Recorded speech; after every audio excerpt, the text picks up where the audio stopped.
Welcome to WatchMojo, and today we're counting down our picks for the top 10 video game heroes who should have never won. The truth is, I hated you. I wanted you out of the way. I wanted my life back. For this list, we'll be looking at games which push the player to question whether they were really playing on the side of the good guys. Naturally, there will be spoilers. Disagree about who the real villains were in these video games? Let us know in the comments. Number 10. The horrible Goose, Untitled Goose Game.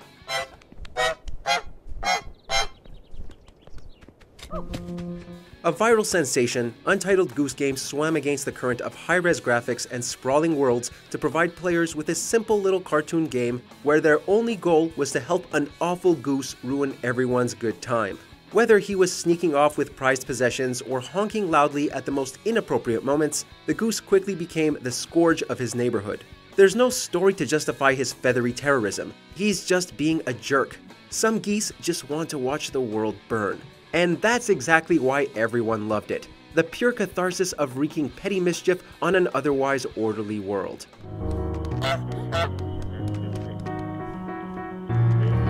Number 9. Alex Mercer, Prototype.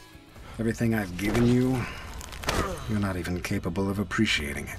Mercer begins Prototype as a bit of a mixed bag. Sure, he unleashed a deadly virus upon New York City. And sure, he is now an unstoppable mutant who devours innocent civilians to replenish his health. But he basically stumbled into the situation and really is trying to put it right. The player can keep telling themselves that for most of the game while they run around with axes for hands. Of course, by the second game, he has become a full-blown supervillain, and you wonder whether maybe, at some point during his murderous rampage, he might have just lost sight of things. You can't kill me, motherfucker.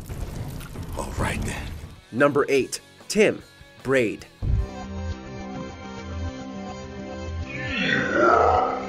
At a glance, Braid seemed to be using one of the most tried and proven formulas in all of gaming, a side-scrolling platformer where a brave hero tries to track down an imperiled princess.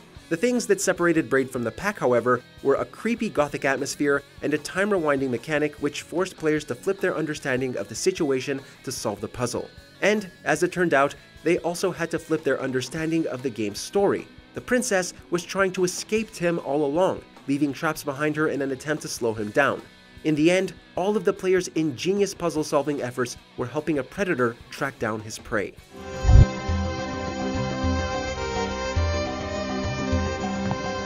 Number 7. Wander, Shadow of the Colossus.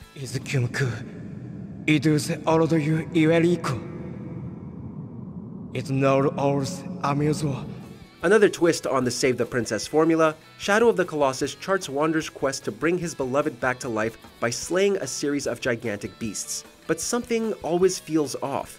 The creatures aren't sinister monsters, just big lumbering animals. With each majestic being the player stabs out of existence, the quest comes to feel more and more like a crime against nature. It's clearly taking its toll on Wander too, who looks increasingly sickly and begins to sprout horns. By the time his quest is over, he has unwittingly unleashed an evil entity known as Dorman from captivity and is possessed by it. Not great, Wander. Not great.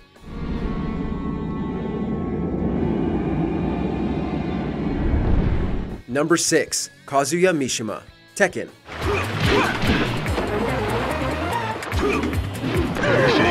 Tekken's original storyline saw Kazuya entering the Iron Fist tournament to take revenge upon his father, Heihachi, for throwing him off a cliff.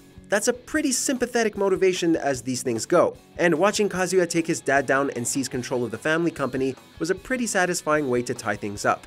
But then it was revealed that Kazuya had become so powerful by teaming up with the devil and that he was now running the company even more evilly than his father had. Across the sequels, he continued to have murderous disputes with various family members and also tried to use his private military to conquer the world. We're not saying Heihachi had the right idea, but you know.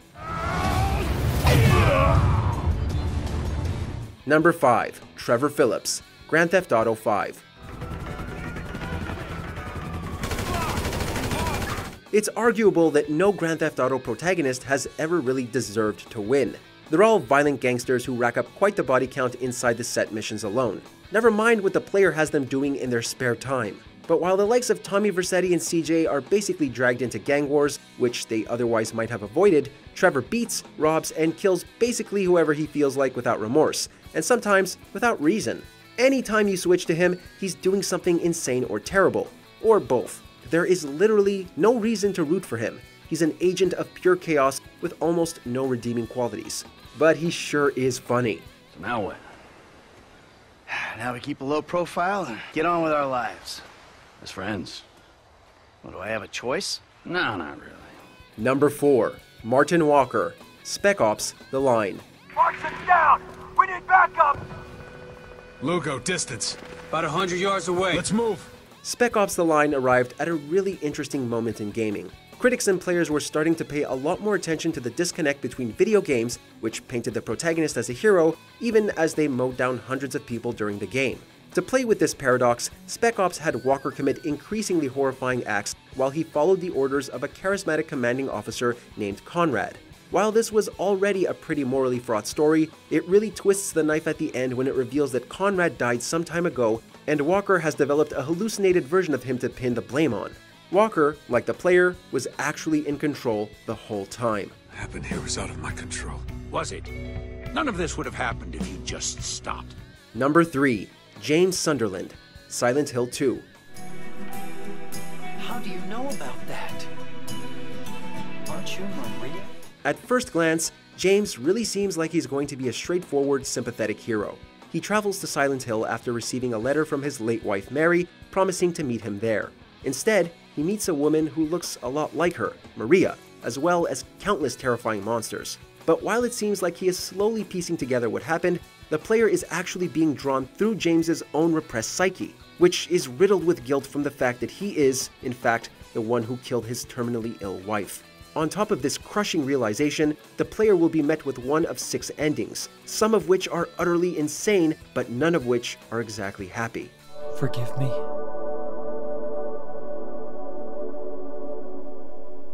I told you that I wanted to die, James. I wanted the pain to end. Number 2.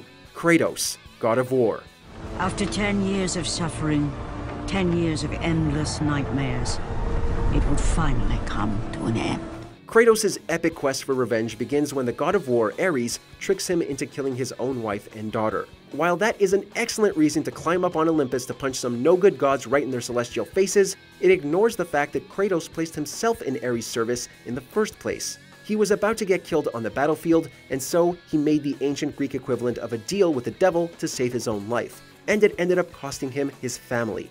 The war Kratos ends up waging on Olympus is thrilling, and the game's version of the gods really do suck, but it is worth remembering that it all begins with Kratos. The mortal who had become the new god of war. Before we continue, be sure to subscribe to our channel and ring the bell to get notified about our latest videos. You have the option to be notified for occasional videos or all of them. If you're on your phone, make sure to go into your settings and switch on notifications. Number 1.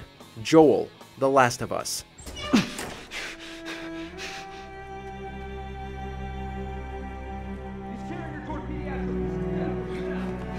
When the world is thrown into disarray by a mysterious zombifying pandemic, Joel loses his daughter in the fray and becomes a cold-blooded mercenary, doing whatever it takes to survive. A ray of light appears in this dark world, however, when Joel is tasked with ferrying a young girl named Ellie across the country. The hope is that her natural immunity can be used to create a vaccine. However, when Joel discovers that the process will kill her, he chooses to doom the whole world to its dystopia rather than sacrificing her. It's a decision that comes from love, but Joel winning ultimately means that a whole lot of people will die, while also sparking a bloody cycle of revenge in the sequel. Let me go! Please. You just come after her. In the mood for more awesome gaming content?